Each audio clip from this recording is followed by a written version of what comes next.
نحمده ونصلي ونسلم على رسول الكريم اما بعد اعوذ باللہ من الشیطان الرجیم بسم اللہ الرحمن الرحیم وما اصابکم من مصیبت فبما کسبت ایدیکم ویعفو عن کثیر صدق اللہ مولانا العظیم ان اللہ وملائکتہ یصلون علی النبی یا ایہا الذین آمنوا صلوا علیہ وسلموا تسلیما۔ درود پاک بآواز بلند پڑھیے، الصلاۃ والسلام علیک یا سیدی یا رسول اللہ وعلی آلک واصحابک یا سیدی یا حبیب اللہ۔ الصلاۃ والسلام علیک یا سیدی یا ختم المرسلین وعلی آلک واصحابک یا سیدی یا محبوب رب العالمین۔ الصلاۃ والسلام علیک یا سیدی یا ختم المرسلین وعلی آلک واصحابک یا سیدی یا رحمۃ للعالمین۔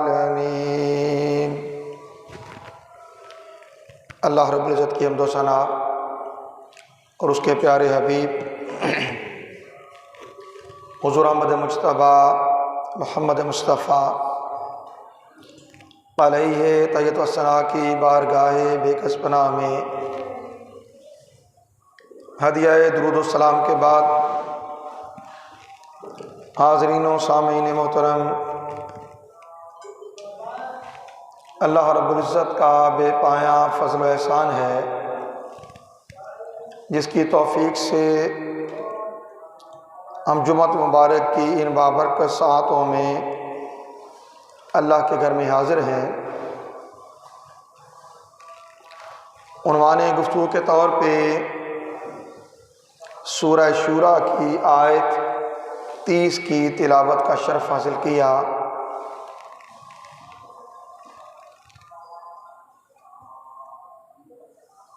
جس میں اللہ رب العزت نے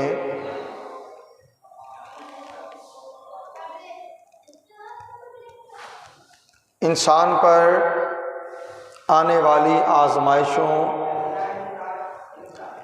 تکلیفوں، تنگ دستیوں اور مختلف پریشانیوں کے لاحق ہونے کا سبب بیان کیا ہے،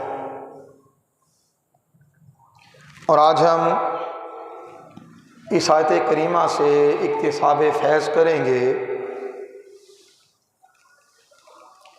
ذرائع رزق کیوں تنگ کیے جاتے ہیں، کیوں تنگ ہو جاتے ہیں، اس کے اسباب کیا ہیں، تاکہ ہم غور کر سکیں کہ آج اگر انفرادی سطح پر، معاشرتی سطح پر، اجتماعی سطح پر معاشی بدحالی سرزمین پاکستان میں خصوصیت کے ساتھ ڈیرے ڈالے ہوئی ہے، تو اس کے اسباب کیا ہیں، اور انہیں ہم قرآن و حدیث کی روشنی میں جاننے کی کوشش کریں گے۔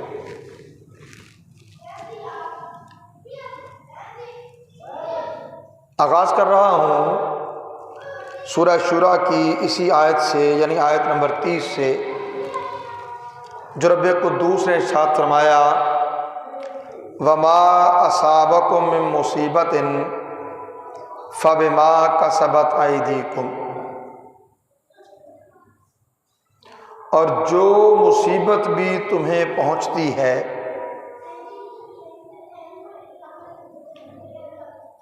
وہ اسی بدعمالی کے سبب پہنچتی ہے جو تمہارے ہاتھوں کی کمائی سے ہوتی ہے۔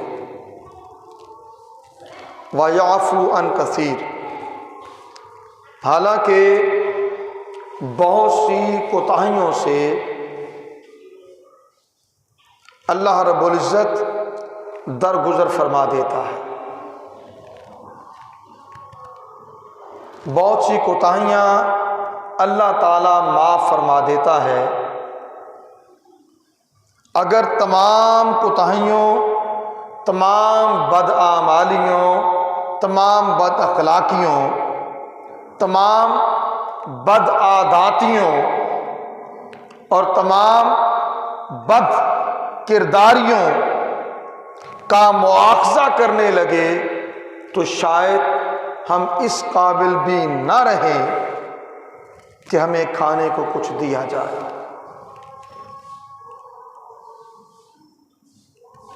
سو جو بھی آزمائش، مصیبت، پریشانی، تنگی لاحق ہوتی ہے، قرآن یہ کہہ رہا ہے فَبِمَا كَسَبَتْ أَيْدِيكُمْ، وہ اسی سبب سے ہے جو تمہارے ہاتھوں کی کمائی سے ہے، انہی بدعمالیوں کا سبب ہے جو تمہارے ہاتھوں سے ہوتا ہے۔ یہ ایک بنیادی چیز آ گئی، یہ ایک بنیادی چیز آ گئی۔ اب ہم تذکرہ کرنے جا رہے ہیں ان امور کا جن حوالوں سے ہم غفلت کا شکار ہوتے ہیں اور چاہتے ہوئے نہ چاہتے ہوئے اس طرح کے کام کر جاتے ہیں جو رزق کی تنگی کا سبب بن جاتے ہیں۔ سورہ توبہ آیت 79، اللہ رب العزت فرمایا الذین یلمزون المطوعین من المؤمنین فی الصدقات، جو لوگ برضا و رغبت خیرات و صدقات دینے والے مومنوں کا مذاق اڑاتے ہیں، ان پر الزام دیتے ہیں کہ یہ ریاکاری کر رہے ہیں، اپنے پیسے کی نمائش کر رہے ہیں، ان کی کوئی مجبوری ہوگی اس لیے دے رہے ہیں، اس کو سراہتے نہیں، اس کے بارے کوئی اچھا گمان نہیں کرتے۔ کوئی خیرات و صدقات کرتا ہے تو پھر بھی الزام ڈالا جاتا ہے ریاکاری کر رہے ہیں، پیسے کی نمائش ہو رہی ہے۔ میں تو بڑا پرانا جانتا ہوں، ہے تو کنجوس مکھی چوس، کوئی مجبوری ہوگی، یہ الزام ڈالتے ہیں۔ اور دوسرا والذین لا یجدون الا جہدہم، اور وہ لوگ جو اپنی محنت و مشقت تو کرتے ہیں مگر محنت و مشقت کے باوجود ان کے وسائل رزق کم ہوتے ہیں، ان پر الزام دے دیتے ہیں ہی بدنیت، ہی بدنیت، کم تو سیدھی طرح کر دے کوئی نہیں، انہاں دے رزق وچ برکت کتھوں آوے۔ ٹھیک ہے، اللہ تعالیٰ نے فرمایا فَيَسْخُرُونَ مِنْهُمْ، پس وہ ان کا مذاق اڑاتے ہیں۔ اللہ تعالیٰ جواباً فرماتے ہیں سَخِرَ اللَّهُ مِنْهُمْ، اللہ تعالیٰ انہیں ان کے تمسخر کی سزا دے گا، ان کے تمسخر کی سزا دے گا، وَلَهُمْ عَذَابٌ عَلِيمٌ، اور ان کے لیے دردناک عذاب ہے۔ تو گویا اگر کوئی عمل خیر کے لیے خرچ کرتا ہے، کہنے والے اس پر ریاکاری کا، کسی مجبوری کا الزام دے دیتے ہیں، یعنی خرچ کرے تو بھی مذاق اڑانا، بدگمانی کرنا، بد کلامی کرنا، اور نہ کریں تو کنجوس مکھی چوس۔ میری بات سمجھ آ گئی؟ ہر دو صورتوں میں یہی طرز عمل۔ اور جو کوئی محنت مشقت کر لیتے ہیں، مزدوری کرتے ہیں، ان کے وسائل رزق بھی اگر کمزور ہوتے ہیں، بہت اچھے نہیں ہوتے، تو ان کا بھی مذاق اڑاتے ہیں۔ اب اللہ تعالیٰ خود فرما رہا ہے اللہ تعالیٰ انہیں ان کے تمسخر کی سزا دے گا، اور ان کے لیے دردناک عذاب۔ یہ چیز آ گئی۔ حدیث نبوی کی طرف چلیں۔ رسول کونین صلی اللہ علیہ وسلم نے ارشاد فرمایا لا یزید فی العمر الا البر، نیکی عمر کو بڑھاتی ہے، نیکی کے سوا کوئی چیز نہیں جو عمر کو بڑھائے۔ ولا يرد القدر الا الدعاء، اور تقدیر کو دعا کے سوا کوئی چیز نہیں بدل سکتی۔ اور تیسری چیز وَإِنَّ الرَّجُلَ لَا يَحْرُمُ الرِّزْقَ بِالذَّنبِ يُصِيبُهُ، اور کبھی آدمی اپنے گناہ کی وجہ سے عطا ہونے والے، ملنے والے رزق سے محروم ہو جاتا ہے، اس سے محروم ہو جاتا ہے۔ پھر اگلی چیز عبادات، عبادات میں خشوع و خضوع کرنا، رب تعالیٰ کے حضور حاضر ہونا تو پوری یکسوئی اور پوری توجہ کے ساتھ، یہ چیز رزق میں فراخی پیدا کرتی ہے۔ اور اس کے برعکس اللہ کی یاد سے غافل ہونا، اللہ کے ذکر میں سستی کرنا، اللہ کی یاد کو بوجھ سمجھنا، یہ چیزیں غریبی کا باعث بن جاتی ہیں، محرومی کا باعث بن جاتی ہیں۔ اللہ رب العزت نے قرآن حکیم میں ارشاد فرمایا سورہ طٰہٰ آیت 14 فَمَنْ أَعْرَضَ عَنْ ذِكْرِي فَإِنَّ لَهُ مَعِيشَةً ضَنْكًا وَنَحْشُرُهُ يَوْمَ الْقِيَامَةِ أَعْمَىٰ، فرمایا جس نے میرے ذکر سے، میری یاد سے، میری نصیحت سے روگردانی کی تو اس کے لیے دنیاوی معاش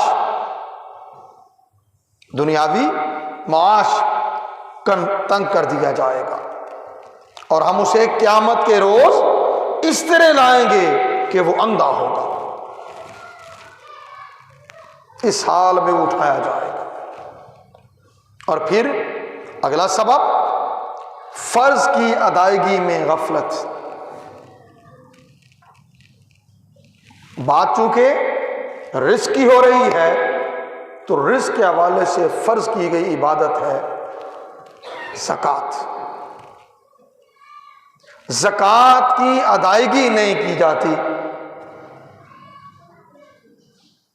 مال میں جو مستحقین کا حق ہے وہ ادا نہیں کیا جاتا، نتیجتاً مستحقین کو ان کا حق نہیں ملتا،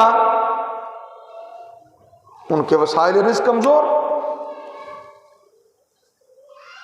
جس پر فرض کیا گیا وہ اپنے مال سے زکوٰۃ نکالتا نہیں، اس کے مال سے برکت اٹھ گئی، اس کا مال پاک نہ ہوا، ناپاک رہ گیا،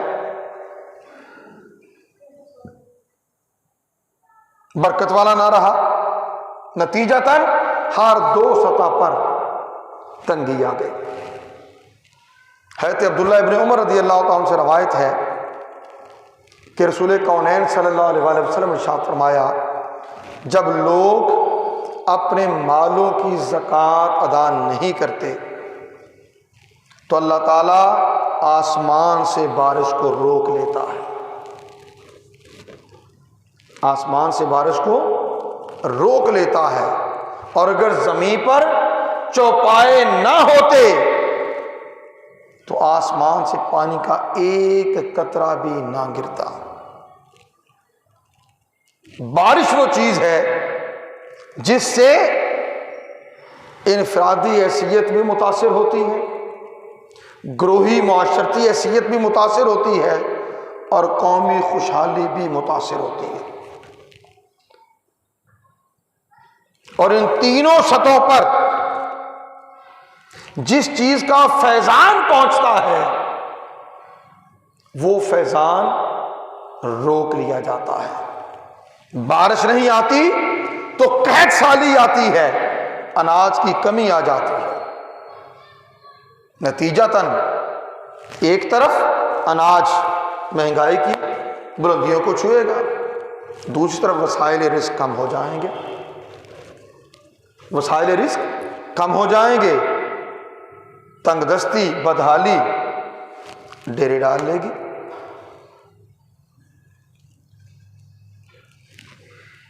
اللہ اکبر۔ اللہ رب العزت نے ارشاد فرمایا، حدیث قدسی ہے، اے آدم کے بیٹے، خود کو میری بندگی کے لیے وقف کر دے تاکہ میں تیرے سینے کو امیری سے بھر دوں اور تمہاری غریبی مٹا دوں۔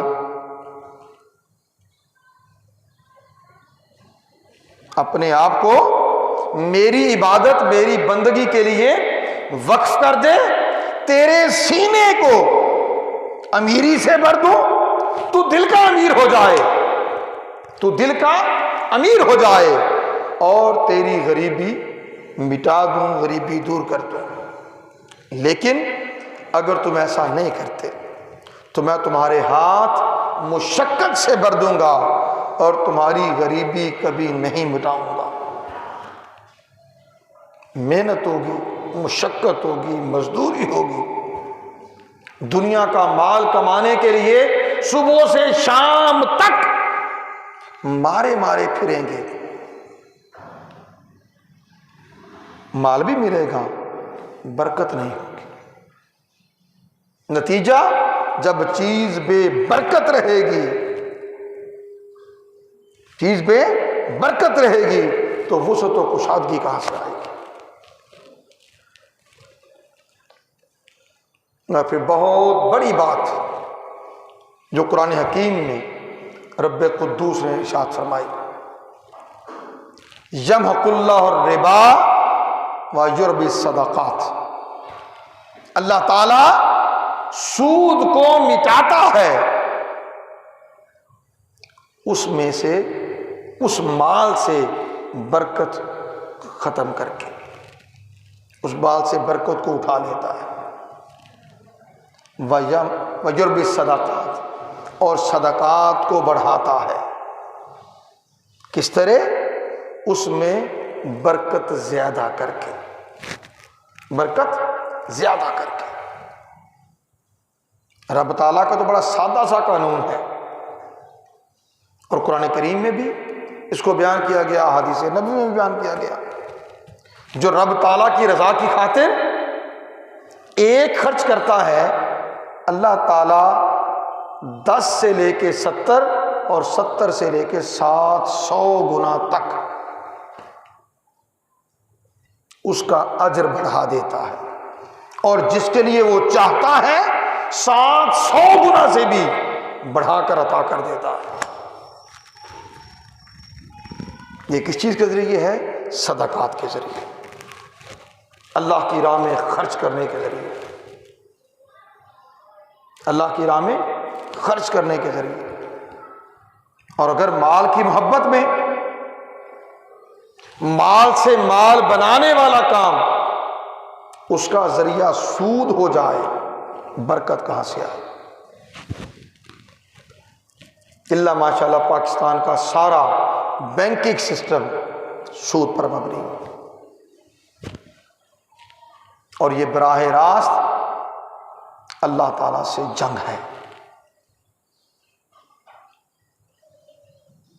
جب نظام سود پر مبنی ہے برکت کہاں سے آئے گی؟ برکت کہاں سے آئے گی؟ یہی سبب ہے اندرونی معیشت بھی سود پر، اور ہمارے صاحبان اقتدار کے عللے تللے ایک طرف، مگر ان عللوں تللوں کے لیے جو باہر سے قرضے لیے جاتے ہیں وہ بھی سود، اور نوبت کہاں تک پہنچ گئی، اس سود کی ادائیگی کے لیے بھی قرض لینا پڑتا ہے۔ اب یہ عوام الناس نے تو نہیں کھایا، حکمرانوں نے کھایا ہے، مقتدر لوگوں نے کھایا ہے،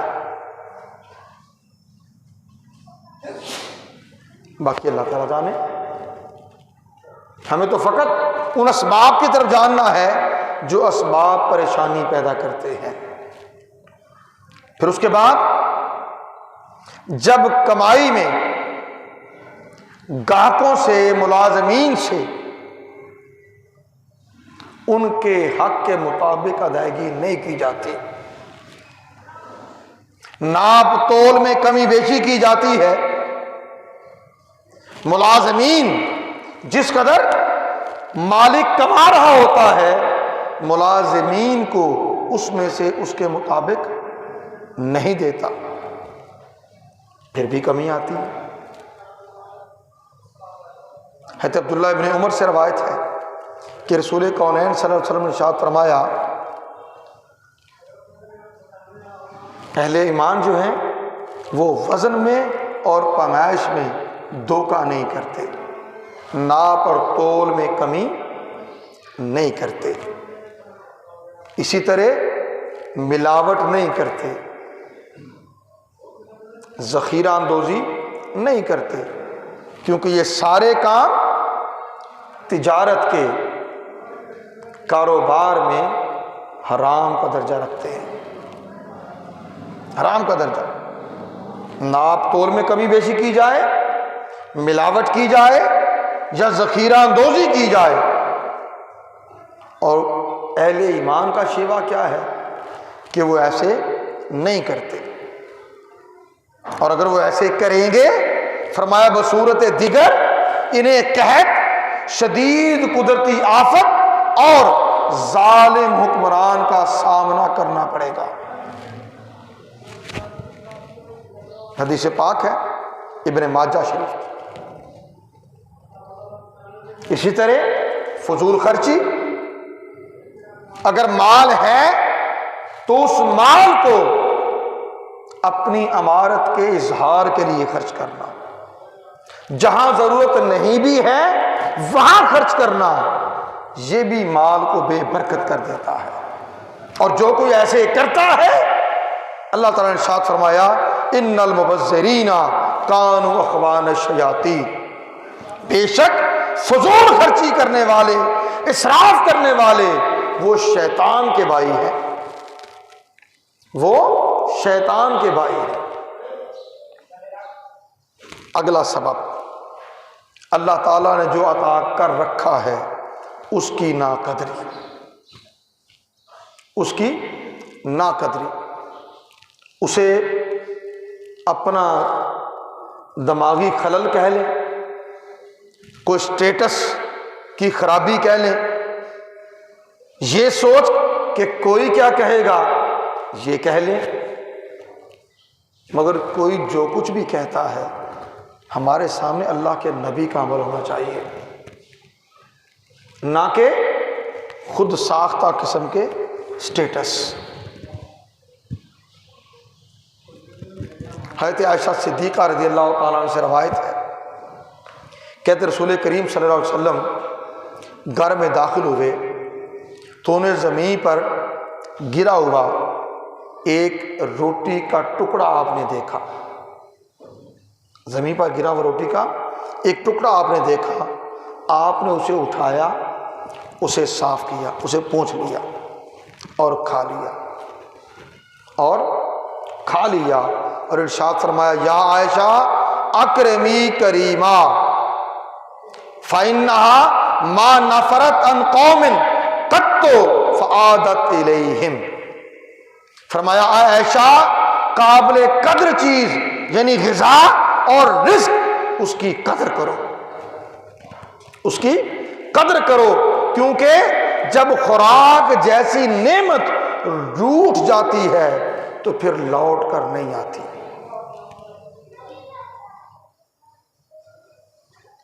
خوراک جیسی نعمت روٹھ جاتی ہے تو لوٹ کر نہیں آتی۔ دوسری حدیث بالکل بلا کے ساتھ بات ختم کر لیں گے۔ حضرت انس بن مالک رضی اللہ تعالیٰ عنہ ان سے روایت ہے کہ رسول کریم صلی اللہ علیہ وآلہ وسلم جب کھانا تناول فرما چکتے تو آقا اپنی تینوں انگلیاں انہیں چاٹ لیتے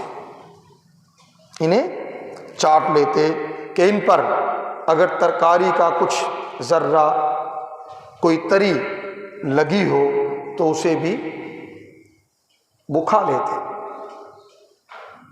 اور فرمایا آقا علیہ السلام نے اذا سقطت لقمۃ احدکم فلیمت عنہ الاذی، جب تم میں سے کسی کا کوئی لقمہ گر جائے تو اسے چاہیے کہ اسے اٹھا لے اور اسے جھاڑ لے، مٹی وغیرہ اسے دور کر دے، وَلْيَأْكُلْهَا، اور اسے کھا لے۔ اور آگے بڑی اہم چیز اس کے ساتھ فرما وَلَا يَدْعَ لِلشَّيْطَانِ، اسے شیطان کے کھانے کے لیے نہ چھوڑ دے۔ کھا رہے تھے، لقمہ گر گیا، معمول میں وہ لقمہ اٹھایا نہیں جاتا، سٹیٹس ہے، مگر یہ سٹیٹس اگر آپ کے رزق کی ناقدری کرے اور آپ ناقدرے ہو جائیں تو پھر اللہ کے نبی کی وہ حدیث ذہن میں رکھ لیں کہ جب یہ رزق، یہ خوراک کسی سے روٹھ جاتی ہے تو پھر کبھی لوٹ کر نہیں آتی۔ آقا نے ارشاد فرمایا اسے شیطان کے نہ چھوڑو، بلکہ آقا نے فرمایا انہیں یہ چاہیے کہ کھانے کے برتن اچھی طرح صاف کر لیں، اچھی طرح پونچھ لیں۔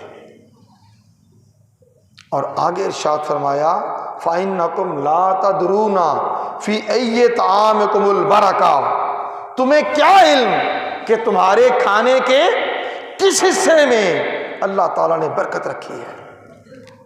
تم سارا کھانا کھا چکو، ایک لقمہ چھوڑ دو۔ آج فیشن بھی ہے ایک، اگر بوتل پی جا رہی ہے تو تھوڑی بوتل چھوڑ دی جائے، چائے پی جا رہی ہے تھوڑی چائے چھوڑ دی جائے، ہے نا یہ فیشن کا حصہ؟ این ممکن ہے اسی میں تمہارے لیے برکت ہو، اور ہم اس چیزوں کو غلط سٹیٹس کے سبب ناقدری کا شکار ہو جاتے ہیں۔ تو یہ وہ چند 8 10 12 اسباب قرآن و سنت کی روشنی میں نے عرض کیے ہیں۔ اپنے اپنے حال پہ غور کر لیں، ہم کس قدر ان اسباب میں سے کسی سبب کا شکار ہیں۔ اگر کوئی ایسی چیز ہے جو ہمارے رزق کو تنگ کر رہی ہے، ہماری سوچ کی بنا پر، ہمارے عمل کی بنا پر، تو کوشش کریں اس سے کنارہ کر لیں۔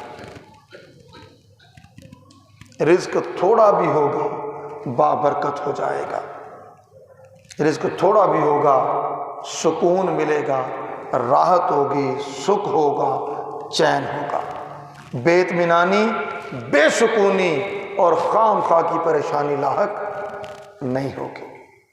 اللہ تعالی ہمیں توفیق عطا کرے، ہم اپنے معاملات کی اصلاح کرنے والے ہیں، اپنی سوچوں کی اصلاح کرنے والے ہیں، اور اپنے وسائل رزق کی اور اپنے کھانے کی قدر کرنے والے ہوں، تاکہ اللہ تعالیٰ کی بارگاہ سے برکات کے نزول کا سلسلہ جاری و ساری رہے۔